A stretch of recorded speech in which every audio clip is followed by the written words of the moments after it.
So today in class, we're going to delve a little bit deeper into using gradients in Gravit. Now last period, you were introduced to how to add, edit, and apply gradients to files in Gravit. And today we're really just going to put that into practice to create cohesive scenes. Now, for your first check for understanding, we've given you 3 different beach elements: a beach blanket, an umbrella, and some flip-flops. We'd like you to add natural-looking gradients to each one of these elements, and then save your file as a JPEG, and that'll be your first progress check-in for the day.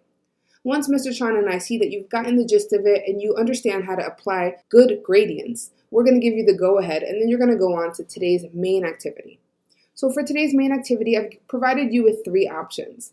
The way you swap between the options is up here on the left-hand corner. You see you do it option 1, 2, and 3. To activate them, simply click on it and it will swap you between each page. Now, your task for today, no matter what option you pick, is to apply realistic gradients to the vectors that have been provided and arrange them into a beautiful scene in this layout here.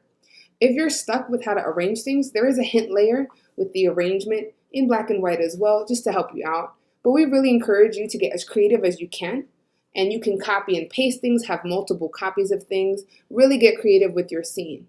Here's what we're looking for when it comes to your gradients. We're looking for you to use natural and realistic looking gradients. We're looking for smooth transitions between your gradient colors. We want you to consider the direction of your gradients. For example, if your light is coming from the upper left-hand corner, well, most of your gradients should have the lightest color on the left-hand side, because that's where the sun is hitting it. Also, choose the right colors. Think about things like brightness, saturation, tone, right? Things should look cohesive or like they belong together. Now, each option is just slightly different in the components it creates, so you can get as creative as you like. If you really want to push the envelope, you can take components from different options and combine them to make your very own scene. We encourage creativity. Now, midway through this, Mr. Chan and I are going to stop you again for another progress check-in on what you have thus far. And this one's going to be really important because today we're going to do something a little different. Once you've set your progress check-in here, you're going to have someone give you some feedback. You can choose anyone you like in the class who's put a photograph of progress check-in.